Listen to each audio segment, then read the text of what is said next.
हरि भक्तन की, वृंदावन धाम की, श्री सद्गुरुदेव भगवान की। अखिल गुप्ता जी, राधे राधे महाराज जी। महाराज जी, मिथ्या आरोपों के बाद किस तरह से मन को शांत किया जाए? अगर आप पे मिथ्या आरोप भगवान के नाम जप के द्वारा, जो हमारे हृदय में नाम जप करता है चलता है, जैसे हमें किसी ने कहा तो हमें तुरंत जांच करनी है। अगर है तो भगवान सामने से संबोधन कर रहे हैं, मुझे सुधार करना चाहिए। और जब मुझे पता चला जांच करने पर कि जो सामने कहा जा रहा है वो मेरे में नहीं है, बस अब वो उसकी बुद्धि है, हम उसकी बुद्धि को नहीं बदल सकते। वो जो बोल रहा है वो बोलने दो, मुझे प्रसन्न रहना है, मुझे उसके बोलने से दुखी नहीं होना। ऐसे अगर हम दुखी होने लगेंगे तो हम कभी सुखी नहीं होंगे। यहाँ कोई किसी को सपोर्ट देने वाला नहीं। आप अच्छे मार्ग में चलना चाहो तो आपको गिराने के लिए ही, लेकिन ऊपर चढ़ाने के लिए नहीं। सपोर्ट में कोई नहीं मिलेगा। आप धर्म से चलो, दूसरों का उपकार करो, तो जिसका उपकार करोगे वही आपको गिराने की कोशिश करेगा। ये संसार है, यहाँ बहुत छल कपट दम्भ नाटक ये सब बहुत चलता है। पाए जान जगत में सब जन कपटी कुटिल कलयुगी टंच।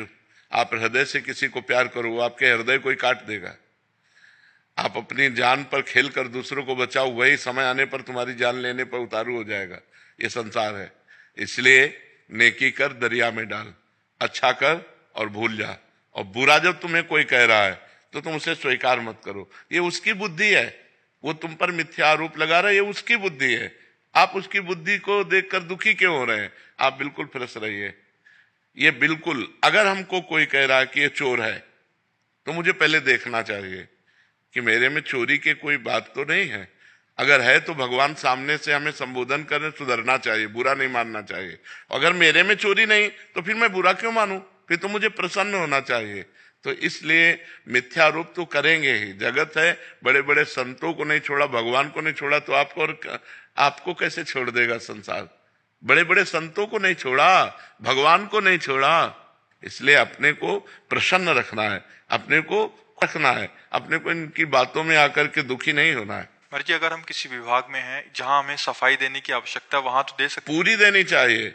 और जब सफाई देने पर भी बात न बने तो अपनी कट्टरता पे लगे रहे। जो होना होगा वही होगा, इसके अलावा नहीं होगा। हम ऐसे मिथ्या आरोपों पे या ऐसे छल कपट वालों के नीचे दबने वाले नहीं, बहुत मतलब मजबूत रहना चाहिए। इसीलिए कह रहे नाम जप करो। जब भगवान का भरोसा होगा तो छाती चौड़ी करके बात करोगे, और इंसान का भरोसा होगा कि साहब अगर हमको हटा दिए तो नौकरी चली जाएगी। अगर ये साहब थोड़ी, साहब का साहब है वो, अगर वो चाहेगा तो सब मंगली बन जाएगा। इसकी क्या बात है?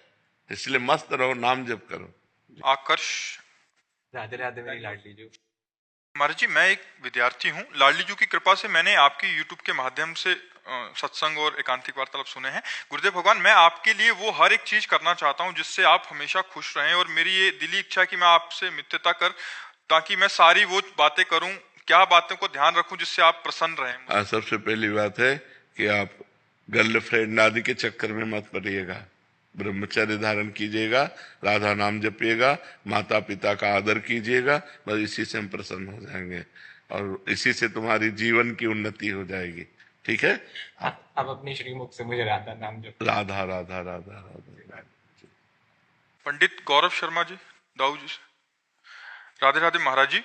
महाराज जी, मैं किसी विशेष संप्रदाय के गुरुजी से दीक्षित नहीं लिया हूं, मतलब कहीं से लिया हूं, बट ऐसे में क्या हमको सांप्रदायिक से ही दीक्षा लेना चाहिए या गुरुदेव ने जो? संप्रदाय का तात्पर्य होता है मार्ग। किसका प्रश्न है? GT road. अगर हमें गाड़ी दौड़ानी है तो हमें जीटी रोड की आवश्यकता होगी। संप्रदाय का मतलब मार्ग। हम आचार्य की शरण होते हैं और उनके बताए हुए मार्ग पर आंख मूंद के दौड़ते हैं तो हम भगवान के पास पहुंच जाते हैं। संप्रदाय का मतलब कोई भयावा या कोई फसावट या कोई ऐसा नहीं। संप्रदाय का मतलब जीटी रोड, सुदृढ़ मार्ग, संप्रदाय। अब जैसे हमें प्रिया प्रीतम के निकुंज में जाना है, प्रिया प्रीतम की सेवा करनी है, तो हमको वही मार्ग लेना पड़ेगा ना। तो हमको स्वामी हरिदास जी की शरण में होना पड़ेगा, हरिवंश जी की शरण में होना पड़ेगा, तो उनके बताए हुए मार्ग से चलेंगे। अब हमको सखा भाव की उपासना करनी, ठाकुर मेरा दोस्त है, मेरा यार है, तो हमको वल्लभाचार्य जी के मार्ग में चलना पड़ेगा। भाई हमको जहां जैसे हमको बिहारी जी जाना है तो बिहारी जी वाले मार्ग में, राधा रमण जी जाना तो ये मार्ग है। भक्ति में उसे संप्रदाय कहते हैं। संप्रदाय का मतलब होता है मार्ग। तो अगर हमें प्रभु के इन भावों में चलना है, दास्य भाव, सख्य भाव, वात्सल्य भाव, कांता भाव, गोपी भाव, सहचरी भाव, तो हमें उसी मार्ग वाले महापुरुष से जुड़ना पड़ेगा, तभी तो हम वहां पहुंच जाएंगे। ऐसे हम कैसे पहुंच जाएंगे? हमें जाना बिहारी जी है और हम चलने लगे छठी कला की तरफ, तो मार्ग तो है लेकिन हम कभी बिहारी जू नहीं पहुंचेंगे। तो बिहारी जू पहुंचने के लिए बिहारी जू वाले ही मार्ग में जाना पड़ेगा। तो उसी मार्ग का नाम संप्रदाय है। बोले अब मुझे बिहारी जू से प्यार करना है तो स्वामी हरिदास जू से प्यार करो तो बिहारी जू से प्यार हो जाएगा। राधा वल्लभ जी से हमें प्यार करना है तो श्री हरिवंश महाप्रभु से प्यार करो, राधा वल्लभ जी से प्यार हो जाएगा। क्योंकि वो जानते हैं कैसे तुम्हें प्यार करना है, वो कृपा करेंगे, वो अपने ठाकुर का प्यार देंगे, वो अपना मार्ग बताएंगे, वो मंत्र बताएंगे, उपासना बताएंगे, पाठ बताएंगे, सेवा बताएंगे, तभी तो हम पहुंच पाएंगे। समझ पा रहे हो किसका प्रश्न था? तो संप्रदाय का मतलब मार्ग। हम किसी भी मार्ग को अगर हम तय करना चाहते हैं तो हमें वहां का गाइड चाहिए, और गाइड चाहने का मतलब है गुरु बनाना, आचार्य बनाना। जब तक आचार्य और गुरु की शरण में नहीं होंगे तब तक हम मार्ग को तय नहीं कर सकते। गौरव सिंह जी बरेली से। महाराज जी, राधे राधे महाराज जी। महाराज जी ये कह रहे हैं कि आप मतलब सेवाएं करते हैं, मदद भी करते हैं, बट जैसे किसी एक भिक्षुक को इन्होंने भिक्षा दान दे दी, बट किसी ऐसे को देखा जिसमें इनको दोष दर्शन हुआ तो फिर ये इन्होंने छोड़ दिया, तो फिर वैसे हम प्रायः प्रार्थना करते रहते हैं कि किसी बीमार आदमी को औषधि देने के लिए विचार करने की आवश्यकता नहीं, किसी भूखे को भोजन देने के लिए विचार करने की आवश्यकता नहीं कि कैसा आदमी है। कोई एक्सीडेंट हो गया है, कोई ऐसी परिस्थिति, उस समय धन खर्चा करने के लिए विचार करने की आवश्यकता नहीं, लेकिन ऐसे मांगने वालों को धन देने में विचार करने की आवश्यकता है। वो तुमसे 10-10 रुपए एकत्रित करके शाम के शराब पिएगा, मांस खाएगा, बेविचार करेगा, गंदे आचरण करेगा, तो आपको भी नरक जाना पड़ेगा। धन देने के लिए हमको बहुत विचारवान होना चाहिए, हमारे धन का प्रयोग कैसा होगा, इसलिए पात्र देखकर धन का दान किया जाता है। धन ऐसे नहीं कि बैठे हुए हैं बांट रहे, वो शाम के शराब पिएंगे, गंदे आचरण करेंगे, तो फिर वो हमारी दुर्गति हो जाएगी। भोजन हम किसी को भी दे सकते हैं, भोजन के लिए औषधि किसी को दे सकते हैं, सहयोग परिस्थिति के अनुसार हम कर सकते हैं। सर्दी में कोई कांप रहा है, हम अपनी शर्ट उतार कर उसे दे सकते हैं, हम अपना कंबल उसे दे सकते हैं। लेकिन पैसा देने का जब समय आवे तो विचार कर ले कि हम जहां पैसा दे रहे हैं इस पैसे का हमारे सदुपयोग होगा कि नहीं होगा। अगर दुरुपयोग होगा तो फिर आप भी उसके साक्षी बने और आपको भी उसे भोगना पड़ेगा जी। इसलिए बहुत समझ करके, बहुत संभल करके धन दान करे तो बहुत संभल करके। शिल्पा जी। राधे राधे महाराज जी। महाराज जी कह रहे हैं कि जब भी कुछ अच्छा होता है तो मन में विचार आता है कि चलो अच्छा काम किया, मेरे पाप धुल गए इन्होंने जैसे, तो ये ऐसा विचार करना ठीक? हाँ ठीक है, भगवान की बड़ी कृपा, उसमें भगवान को जोड़ लो। भगवान की बड़ी कृपा हुई तो हमसे अच्छा कार्य करवाया, हमारे अमंगल नष्ट हो रहे हैं, हमारे पाप नष्ट हो रहे हैं, बड़ी कृपा है भगवान की। भगवान को जोड़ लो, अपने अहंकार को मत पुष्ट करो, भगवान की कृपा से वो कार्य हुआ ऐसा भाव करें। महाराज जी कह रहे हैं कि जब सही काम करते हैं बट उसमें बहुत अड़चने आती हैं, मतलब फिर लास्ट में थक जाते हैं कि इतने सारी परिस्थितियां नहीं, ऐसे हमें तो नहीं लगता आज तक कि सही काम में कोई अड़चने आती है। अगर हमने लक्ष्य बना लिया तो अड़चने क्या करेंगी? अड़चने होती ही नहीं, अड़चने उसकी होती हैं जो लक्ष्य नहीं बनाया। लक्ष्य बना लिया तो अड़चन क्या चीज होती है? रौंदते हुए हर अड़चन को अपने लक्ष्य पे पहुंचना है। लक्ष्य बना लो, सही काम का लक्ष्य बना लो, फिर अड़चन क्या करेगी? अड़चन होती क्या है? हमारे मन की, समाज के द्वारा दी हुई प्रतिकूलता, हम उसको रौंद करके आगे बढ़ेंगे, यही तो हमारी परीक्षा है। सत्य मार्ग पर चलने वालों के जब अड़चने आती हैं तो उनको और जोश आता है और वो अपने सत्य को प्रकाशित करते हुए चलते हैं। जैसे वीर होता है, जब उसको बाधा पहुंचाई जाती है तो उसमें और जोश आता है। कायर पुरुष होता है तो पीठ दिखा के भाग जाता है। तो अड़चनों से हमें हारना थोड़ी है, अड़चनों से हमें भिड़ना है, हमें संघर्ष करना है। हमें संघर्ष करने के लिए मानव जीवन मिला है और कोई भी ऐसा नहीं जिसको संघर्ष न करना पड़े। संघर्ष करके हम विपत्ति, दुख, अड़चनों को परास्त करें और भगवान तक पहुंचे, यही हमारे मानव जीवन का लक्ष्य है। कुमार अंशुमान जी प्रयागराज से। राधे राधे। राधे राधे महाराज जी। महाराज जी, हम गृहस्थ और नौकरी पेशे वाले हैं। आपके आशीर्वाद से हमारे जीवन में बहुत बदलाव आया है और हम भगवत मार्ग पर चलने का साहस जुटा पाए हैं। इतना तो समझ आ गया है कि महाराज जी कि इस मार्ग पर चलना बहुत कठिन है, लेकिन नाम का सहारा लेकर आगे बढ़ने की कोशिश। कठिन तब लगता है, कठिन तब लगता है जब हमको संसार प्रिय लगता है। प्रियता के कारण कठिन लगता, नहीं तो भगवत मार्ग कठिन नहीं, बहुत सरल है, सत्य है, आनंदमय है, सुखमय है, जहां दुख का लेश नहीं, ऐसा भगवत मार्ग है। तो इसमें कठिन क्या है? कठिन तो संसार का मार्ग है, छल है, कपट है, चिंता है, शोक है, भय है, दुख है, मृत्यु है, ये कठिन मार्ग है। लेकिन इसको हम सरल समझ रहे हैं। विचार करके देखिए, सुखद मार्ग कठिन कैसे हो सकता है? दुखद मार्ग सरल कैसे हो सकता है? हम आपसे मित्रता करें, आप हमारे साथ कपट कर दें, छल कर दें, अविश्वास कर दें, लेकिन भगवान नहीं। भगवान अमंगल नहीं कर सकते, मंगल भवन है। विश्वास करो, हर क्षण है, सर्वत्र है तो यहाँ भी है, सब समय है तो इस समय भी है, सब में है तो मेरे में भी है, सबके हैं तो मेरे भी है। इसलिए भगवान का मार्ग कठिन लगता है पर कठिन है नहीं। संसार का मार्ग सुखद लगता है पर बहुत कठिन है। आज तक संसार किसी के हाथ में नहीं आया। बड़े बड़े हो गए, सम्राट हो गए, राजा हो गए, किसी के हाथ नहीं आया। सब खाली हाथ गए कि नहीं गए? और जो सतमार्ग में चला, सतमार्ग उसके हाथ में आया। भजन, साधन, तपस्या, लोकांतर में जहां भी जाएगा उसका सम्मान होगा, वो सुख प्राप्त करेगा। लेकिन जिसने अध्यात्म को स्वीकार नहीं किया, केवल लौकिक मार्ग को स्वीकार किया, मरने के बाद उसके हाथ क्या है? एक बार सिकंदर विजय करके जा रहा था तो एक संत नाचने लगे सामने। तो उसने कहा, क्यों नाच रहे हो? बोले, आज मुझे वीर बहादुर मिला है, वो तुम काम कर सकते हो जो आज तक किसी ने नहीं किया। बोले, हाँ बोलिए। तो एक सुई निकाली, कहा, मेरे कपड़े फट जाते हैं तो मैं एक सुई रखता हूं, क्या परलोक में मुझे ये सुई आप ले जाकर दे सकते हैं? तो उनका, मूर्ख हो क्या, परलोक में कोई कुछ ले जाता है क्या? तो बोले, फिर लाखों की हिंसा करते हो, तो जब तुम परलोक में एक सुई भी नहीं जा सकती तो तुम लाखों की हिंसा क्यों करते हो? उसी दिन से दिमाग आ गया और उसने कहा, जब सिकंदर मरे तो दोनों हाथ अर्थी के बाहर कर देना कि सब लोग देख ले, इतना पराक्रमी वीर भी यहां से कुछ नहीं लेके जा रहा है। तो हाथ लगने वाली चीज तो अध्यात्म है, सुख देने वाली वस्तु तो भगवान के मार्ग की नाम, लीला, गुण, धाम, ये सब सुख देने वाली है। महाराज जी, मेरा एक प्रश्न था, मैं जानना चाहता हूं कि हमें करता नहीं है, हम दृष्टा बन के जीवन जीना चाहिए, किंतु नहीं जी पाओगे अभी। जब तक भजन नहीं होगा तब तक दृष्टा कैसे बन सकते हो? शरीर में पीड़ा है तो भोक्ता बन करके भोगना पड़ेगा जब तक भजन के द्वारा वो स्थिति नहीं प्राप्त हुई है। जब भजन होता है और वो स्थिति प्राप्त होती है तो ऐसे पीड़ा महसूस होती जैसे दूसरे शरीर में। उनके शरीर में पीड़ा है तो मुझे लग रहा है इनके शरीर में पीड़ा है, लेकिन वो व्यथित नहीं होता। काम आ रहा है तो हमारे अंदर नहीं आ रहा, वो मन के अंदर आ रहा है। हम उसके दृष्टा है, उसको कंट्रोल कर सकते हैं। अभी हमारे अंदर आता है ना कि हम ये भावना कर पाते हैं कि मन में काम आ रहा है। अगर हम कुछ देखना चाहते हैं तो ये भाव नहीं आता कि मेरी नेत्रेंद्री देखना चाहती है, भाव आता मैं देखना चाहता हूं।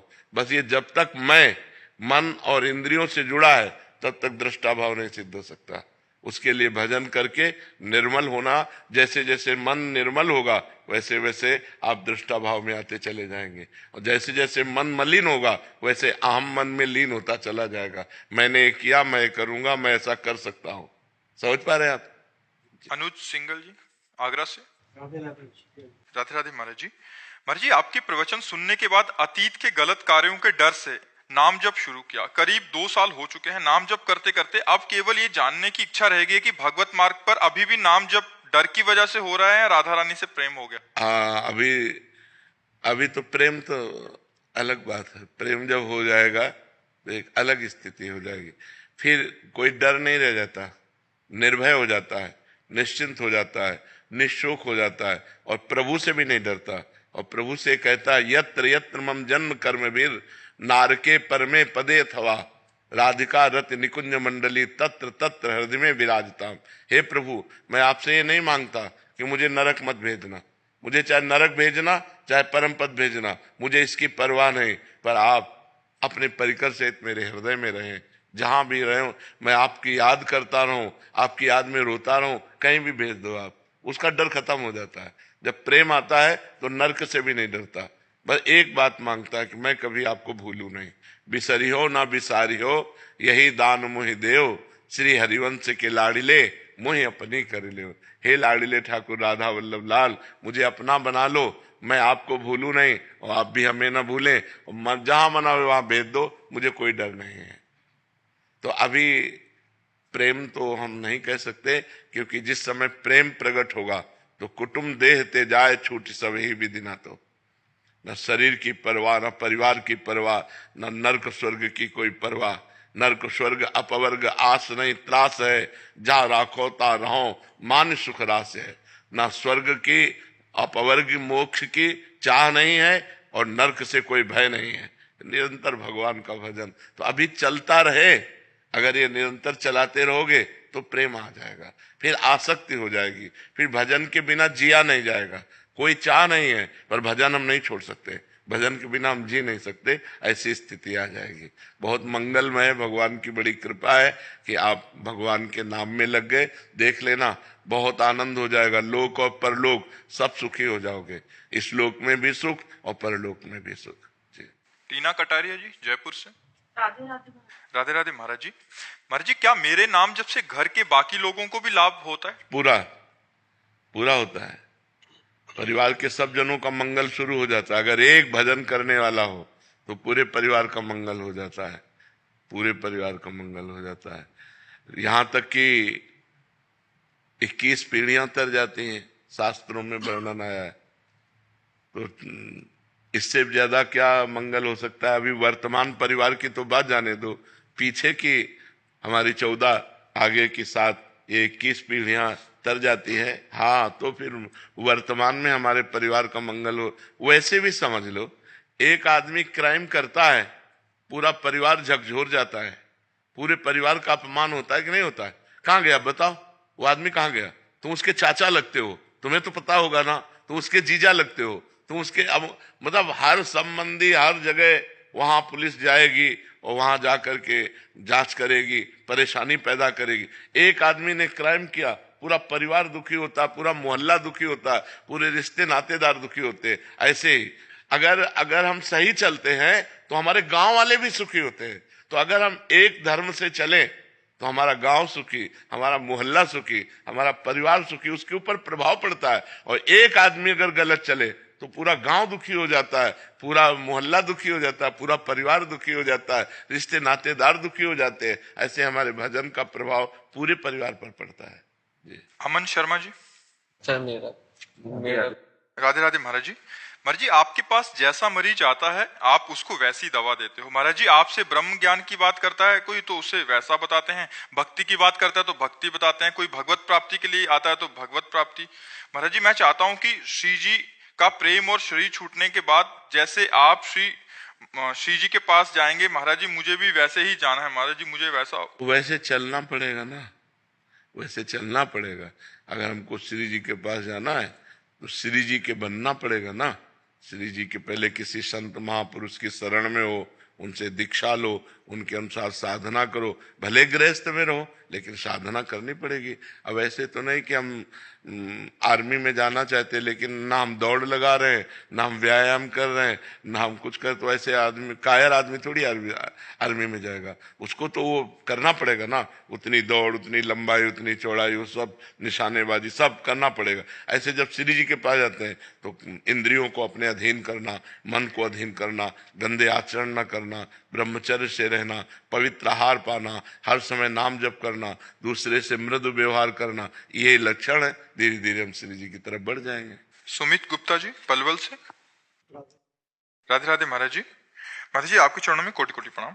महाराज जी, जब हम कोई साधना करने का संकल्प लेते हैं और निभा नहीं पाते तो क्या भगवान नाराज होते हैं? नहीं, भगवान बहुत करुणामय है, कभी ऐसा नहीं। असफलता को हम सफलता में बदलने के लिए ही मानव जीवन प्राप्त किए हैं। यदि हम असफल होने पर निराश हो जाएंगे तो हम हार गए, फिर ठीक नहीं है। 100 बार असफलता हो फिर भी हम 101 बार प्रयास करेंगे सफल होने का। तो हमने जैसे संकल्प लिया कि हम अमुक कार्य करेंगे, नहीं कर पाए तो फिर हम अगला, फिर अगला, फिर अगला, हम कदम बढ़ाते चले जाएं, एक दिन हम कर लेंगे। निराश नहीं होना। भगवान बहुत उदार पिता है, भगवान बहुत उदार पिता है। वो ऐसे विमुख भये निमिषहु ना अकृपा जब चितय तो वैसे, जैसे एक बहुत धनी उदार पिता हो तो छोटी मोटी गलती हो जाए तो ध्यान नहीं देता है, अगर बड़ी गलती हो गई तो अपने पुत्र का ही पक्ष लेता है। ऐसे भगवान अपने भक्त का ही पक्ष लेते हैं। तो अगर हमसे ऐसी त्रुटि हो जाती है कि हम ये करेंगे, हम नहीं कर पाते हैं, तो हमें निराश नहीं होना, हमें फिर प्रयास करना है, फिर प्रयास करना है। तो एक दिन भगवान की कृपा से हम वो कर लेंगे। क्योंकि हम बहुत बार अपने इंद्रिय और मन के कहने से गलत आचरण कर चुके हैं। तो हम जब अच्छा आचरण करने का संकल्प करते हैं तो उनकी जो गंदी आदतें हैं मन और इंद्रियों की, वो हमको जबरदस्ती गंदे मार्ग में ले जाती हैं। और जब हम गंदा कार्य कर लेते हैं तो हम उत्साहहीन हो जाते हैं कि यार अब मेरे से नहीं हो पाएगा, क्योंकि वो सत्य कार्य है ना, भगवान का कार्य है ना, तो पाप होने पर मन उससे हट जाता है। तो हम फिर पवित्र करें, नाम जप के द्वारा भगवान की कथा सुने, सत्संग सुने, फिर हम उत्साह संपन्न बने और आगे फिर अपने कार्य को करें। भगवान नाराज नहीं होते। गर्वित शर्मा जी। शाम सदाशिव महाराज जी। महाराज जी आपके चरणों में कोटि कोटि प्रणाम। महाराज जी हमारे जीवन की बात कब बनेगी? श्री जी सर्व समर्थ हैं, जब वो अभी बनी हुई है। बिगड़ी क्या है? बिगड़ी हमसे है। भगवान ने तो बिल्कुल सुंदर बना के भेजा, हमें मानव जीवन दिया। अब हम बिगाड़ लें तो इसमें हमारी गलती है, भगवान की गलती नहीं है। श्री जी की बड़ी कृपा है। जबान दिया है, मृदु बोलो, सत्य बोलो। आंख दिया है, अच्छा देखो, सब में भगवान को देखो। हाथ दिया है, दूसरों को परोपकार करो, माता पिता की सेवा करो, खूब धर्म पूर्वक धन कमाओ, पढ़ो लिखो, उन्नति करो। भगवान ने क्या कमी रखी है? हमको परेशानी क्या है? शिकायत क्या है भगवान से? महाराज जी श्री जी हमें देख रही हैं, जब हमारी बात बनेगी, या हम श्री जी को देख लेंगे जब हमारी बात बनेगी? बात तब बनेगी जब आप श्री जी का नाम जप करोगे। देखने सुनने से नहीं। दुर्योधन भी तो देख रहा है भगवान को, क्या बात बनी क्या? भगवान श्री कृष्ण को दुर्योधन ने देखा ना, तो बात बनी क्या? मारा गया। बात बनेगी भगवान का नाम जप करने से। डट के नाम जप करें और श्री जी न्याय लेने, तो आपको श्री जी की प्राप्ति हो जाएगी। आप लेके चलोगे? पक्का, गारंटी, प्रॉमिस। खूब तुम राधा राधा नाम जप करो, ठीक है? हाँ, जब नाम जप करते हैं तो नाम हमारा नौका बन जाता है और वही हमको भव समुद्र से पार कर देता है। हमें चिंता नहीं करनी। कलयुग केवल नाम आधारा, सुमिर सुमिर नर उतरे तारा। आप बिल्कुल चिंता मत। महाराज जी आई लव यू। अब हम अंग्रेजी तो बोलेंगे नहीं, हम यही कहते हैं कि हम सबको प्यार करते हैं, लेकिन हमारा जो प्यार है वो आपके प्यार से अलग प्यार है। हम आपके शरीर से प्यार नहीं करते, हम आपसे कुछ चाह करके प्यार नहीं करते, हम आपको देने के लिए प्यार करते हैं। आपको सुख मिले, आपको भगवत प्राप्ति हो, आप स्वस्थ रहे, आप निरंतर भगवान का भजन करें, अच्छे आचरण वाले बने, तो हम आपसे प्यार करते हैं। ठीक है ना? नितेश पाल जी बरेली से। राधे राधे महाराज जी। राधे राधे महाराज जी। महाराज जी आप अपने जीवन में आध्यात्मिक और संसारिक लक्ष्य को एक साथ कैसे प्राप्त किया जा सकता है? किया जा सकता है। जैसे हम हर फावड़े पे राम राम राधा राधा जपे, क्या हमें फर्क पड़ेगा? हम व्यापार कर रहे हैं, ग्राहक आया, उसमें भगवान का भाव किया और व्यापार का कार्य करने, फिर राधा राधा राधा, कोई परेशानी नहीं।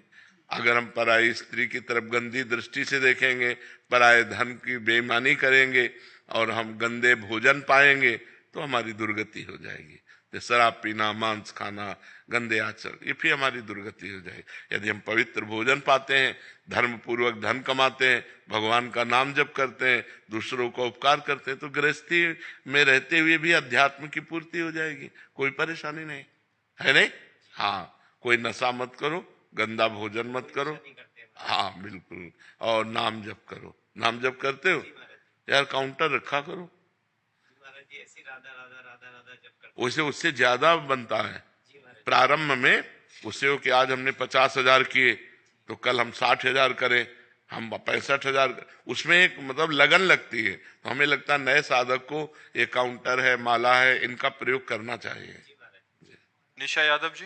राधे राधे महाराज जी। महाराज जी कृपया समझाएं, जब किसी की मृत्यु कम आयु में होती है तो उसकी श्वासें उतनी ही थी, ऐसा माने? हाँ बिल्कुल उतनी ही। जो गर्भ में ही मर जाते हैं उनने क्या अपराध किया था?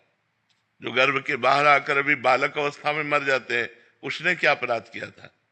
तो पूर्व से ये निर्धारित है वो गर्भ में ही मरेगा। महिलाएं महाराज जी ये करवा चौथ का व्रत फिर किस उद्देश्य से रखती हैं? ये तो बहुत छोटे मोटे बातें हैं, ये गांव गली वाली बातें। ये अनुष्ठान किसी की मृत्यु को थोड़ी बचा सकते। करवा चौथ किसी की मृत्यु को बचा लेगी? आयु जब पूर्ण होती है तो देखो गंगा जी अपने हाथ से अपने पुत्र को लेकर के गंगा में फेंक देती थी जिंदा। लोग तो मरा फेंकते हैं गंगा जी में, वो जिंदा फेंक देती थी गंगा जी। 7 पुत्र पैदा होते ही गंगा जी में फेंक देती थी। क्यों? क्योंकि उनकी आयु इतनी थी। उनको पता था वो अष्टवसु में 7 जो थे उनको जन्म लेते ही मुक्त करना था। तो उन्होंने कह दिया था शांतनु से कि आप प्रश्न नहीं करोगे हमसे। उठाया और जिंदा गंगा जी में फेंक दिया। वो मरे और वसु रूप को प्राप्त हो गए। लेकिन 8वें में रोक दिया तो वही भीष्म पितामह जी के रूप में। तो हमारे मृत्यु लोक में अगर हमारा है कि गर्भ से 10 दिन निकलने के बाद मरना है तो 11वां दिन हम नहीं देखेंगे, 10वें दिन ही मर जाएंगे। इसमें हमें शोक नहीं करना चाहिए। ये तो बिल्कुल पक्का समझो, जो विधना ने लिख दिया 6ठे राव के अंक, राय घटे न तिल बढ़े रहुरे जीव निशंक। जितना लिखा है उतना ही जिएंगे, इसके आगे नहीं। महाराज जी जैसे हम महिलाएं जो व्रत रखती हैं पुत्रों के लिए या पति के लिए, उसके बाद भी ये बहुत छोटा सा सपोर्ट है। जैसे हमारी आयु 10 वर्ष है, अब हमको कोई विघ्न छोटा मोटा आने वाला है, माँ व्रत कर रही तो उसका जुकाम ठीक हो जाएगा, उसको बुखार नहीं, उसको चबेटा नहीं लगेगा, उसको चोट नहीं लगेगी। मृत्यु का निश्चित टाइम होता है, उसे रोका नहीं जा सकता। हाँ, अब जैसे मृत्यु योग लग रहा है, अभी मृत्यु नहीं है तो मृत्युंजय जप करो कट जाएगा। मृत्यु योग लग रहा है लेकिन मृत्यु नहीं है तो वो बच जाएगा। अगर मृत्यु है तो मृत्युंजय जप भी उसे नहीं काट सकता। नहीं, कोई बचा के देख ले। योग लग रहा है, पाप कर्म इतना उसका प्रभावशाली हो रहा है कि वो मृत्यु योग जैसा दंड देगा। तो मृत्युंजय जब किया योग कट गया। आयु नहीं, आयु अगर समाप्त हो गई है तो फिर समाप्त ही हो गई है, फिर उसे नहीं बढ़ाया जा सकता। नहीं, भगवान राम जी अपने पिता दशरथ जी को जीवित कर लेते और माता कौशल्या वैधव्य ना होती। विचार करो, यहां जो जन्मा राइट टाइम जब आया उसको यहां से जाना पड़ेगा। बिल्कुल कोई भी व्रत नियम संयम उसे नहीं रोक सकता। ये बाहरी सपोर्ट होता है, ये बाहरी सपोर्ट होता है, मृत्यु को नहीं रोका जा सकता। नहीं तो साधु महात्मा, मान लो आप एक करवा चौथ साल में एक बार ही तो होती करवा चौथ, यहाँ रोज करवा चौथ जैसा है। रोज उपासना है, रोज व्रत है, रोज लिया में, लेकिन मरते हैं ना संत महात्मा भी। जो रात दिन भजन करते हैं वो राइट टाइम मरते हैं कि नहीं? कोई जवानी में मर गया, कोई बुढ़ापा में मर गया, पर अब इस जन्म में भगवान के पास जाना, इसलिए हमें कोई शोक नहीं। समझ पा रहे आप? वैभव ठाकुर जी। श्री राधे राधे। राधे राधे महाराज जी। महाराज जी, कई प्रियजन और कई बुजुर्गों को भी ये कहते हुए सुना है कि जिंदगी बड़ी मुश्किल से मिलती है। यारो, जो भोग सकते हो भोगो, एंजॉय करो। नहीं, ये नहीं। हम ये जरूर इस बात पे हाँ कहते हैं कि जिंदगी बड़ी कीमती है, जिंदगी बड़ी मुश्किल से मिलती है। दुर्लभो मानुषो देहो देही नाम क्षण भंगुरा तत्रापि दुर्लभम मन्येत वैकुंठ प्रिय दर्शनम। बात अब समझो, जिंदगी बहुत कीमती है यार। इसे गंदे कामों में नहीं, इसे अच्छे कामों में लगाओ। इससे भगवान की प्राप्ति कराओ, भगवान के प्रिय प्रेम को प्राप्त करो। ये जिंदगी का लाभ है। बुजुर्ग कहते हैं भोग भोगो आनंद लो। बुजुर्ग भक्ति भी कर लो बट एंजॉय भी करो। हमें तो आज तक नहीं समझ में आता कि एंजॉय है कहाँ। हम तो खोल के ऑपरेशन करके बात बताते हैं, एंजॉय है कहाँ? कहाँ एंजॉय हमें बताओ। जो चीज खाओ 6 घंटा में शौच बन जाती है, बन जाती है ना। मनुष्य को सबसे ज्यादा प्रिय वस्तु क्या लगती है? रुपया इसलिए प्रिय लगता है कि हमें सामग्री मिलती है। सामग्रियों में खान पान सबसे प्रिय। पहनने ओढ़ने को मिले, और भोगों में स्त्री भोग या पुरुष भोग, खुली बात है। इसके अलावा हमें बताओ और क्या चाहिए? इसके अलावा क्या चाहिए? मान प्रतिष्ठा, रुपया, पैसा, ये सब इसी के लिए है। अंदर दो बातें चल, अच्छा खाने को मिले और मनमानी भोगने को मिले, बस यही चाहिए ना। मरने के बाद इनमें से क्या बचा? फाइनल में हमें बताओ।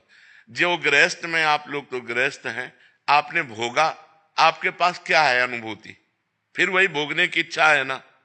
कोई ये कह सकता है कि मैं भोग करके तृप्त हो गया हूं और मेरी कोई इच्छा नहीं, ये बात वही कह सकता है जो भजन कर रहा है।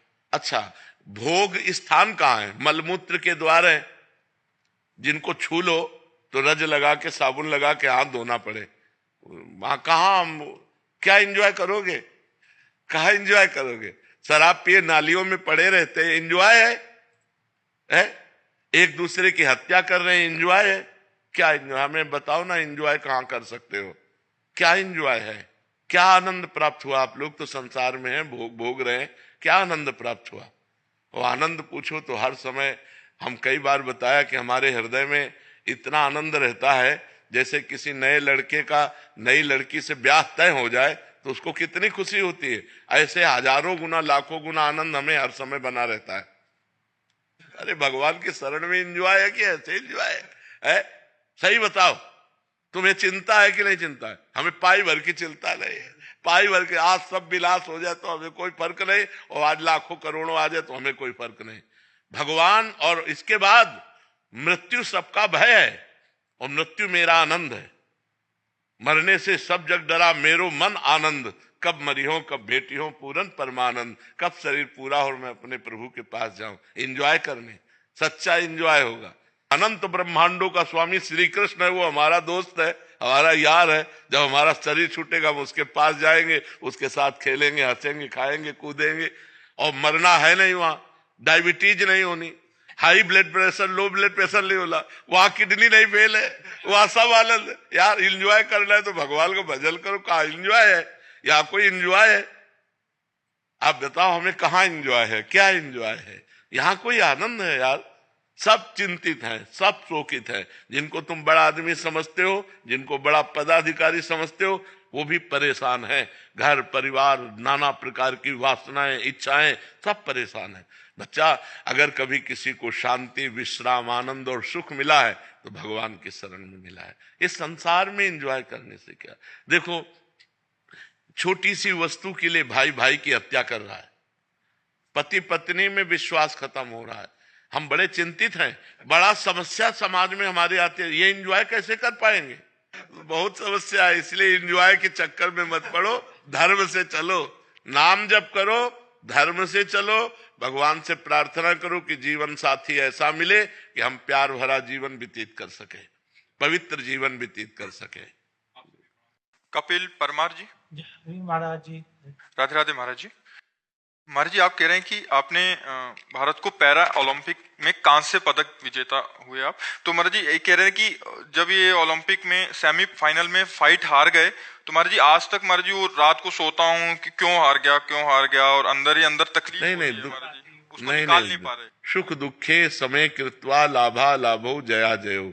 सुख दुख में, लाभ हानि में और जय पराजय में समान भाव रखो। प्रारब्ध नहीं था विजय प्राप्त करने का, इसलिए हार आ गई, कोई बात नहीं, हम फिर प्रयास करते हैं। अगर प्रयास नहीं सफल होता तो सबसे बड़ी जीत हमें करनी है, नाम जप करके मृत्यु पर विजय प्राप्त करनी है। देखो, हम आपसे ये कहते हैं कि आप बहुत जीत गए, बहुत चीजें आपने प्राप्त कर ली, लेकिन मरेंगे तो आपके साथ कुछ जाएगा क्या?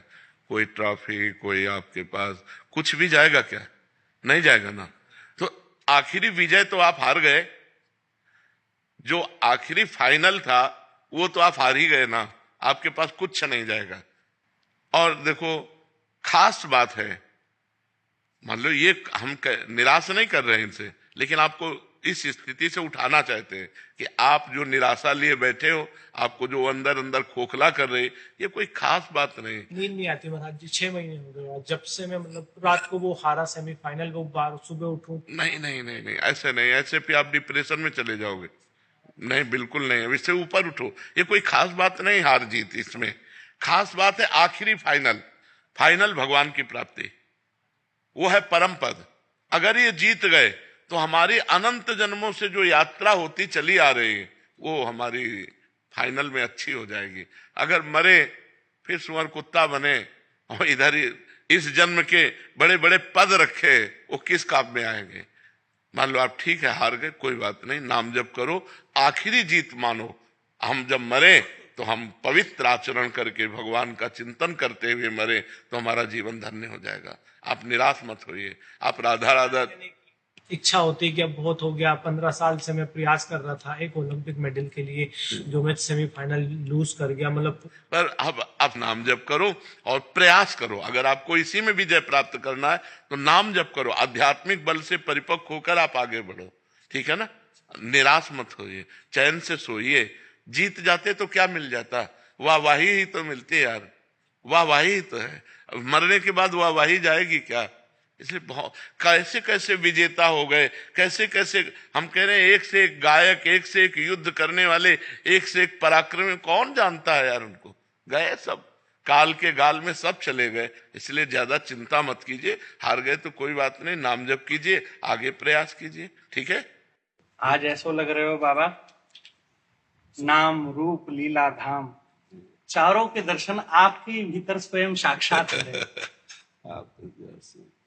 और मुझको आपके ऐसे सुंदर दर्शन पाकर के ऐसो ही भाव आ रहे हो, धोरी धरे अति शोभित श्याम जू, तैसी बनी प्रिय सुंदर चोटी, खेलत खात फिरत अंगना, पग पैजनि बाजत पीर कछोटी, या छवि को रस खान विलोकत, वारत काम कला निधि कोटि, काग के भाग को कहा कहिए सखी, हरि हाथ सो ले गए हो बुलंद के लाला की। ये तो बड़ा सुंदर भाव है।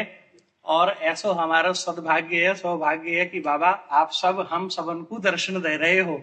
और मैं सांची बता रहा हूँ, कथा करते करते भी हम सब ब्रजवासी खूब नाम की महिमा को प्रचार प्रसार कर रहे हैं, लेकिन बाबा आप यहीं बैठ करके आपने तूफान मचा रहा है। ये आपकी कृपा है, आप ब्रजवासियों की। खूब आनंद के लाला की। क्या द्वादश अक्षर मंत्र और पंचाक्षर मंत्र का माइक पे जाप कर सकते? नहीं उससे विद्वान आजकल नहीं, ये इससे अमंगल होगा। हाँ, ये वैदिक मंत्र हैं, ये उपांश या मानसिक जपे जा सकते हैं, ये वाचिक या इनका कीर्तन नहीं हो सकता। जो करते हैं वो शास्त्र विरुद्ध आचरण करते हैं। शास्त्र में ऐसे बाबा माइक पे करते हैं, जोर जोर से सुबह चला देते हैं। नहीं, ये गलत है, ये गलत है। कलयुग का प्रभाव है जो गुप्त मंत्रों को ऐसे गायन। परसों मैंने राजेंद्र दास जी के प्रवचन सुन रहा था, तो उसमें सुना था कि ये बहुत बड़ी भूल है आचार्यों की, कि ये कलयुग का बिल्कुल प्रभाव आ रहा है। बिल्कुल ऐसा है। बाबा आज का जन्मदिन है, बाबा आज की दिनचर्या कैसी होनी चाहिए? नाम कीर्तन करो, गऊ को चारा डाल दो, एक आध संत को पवा दो, ठीक है। किसी संत को भोजन पवा दो, गऊ को चारा डाल दो, घंटे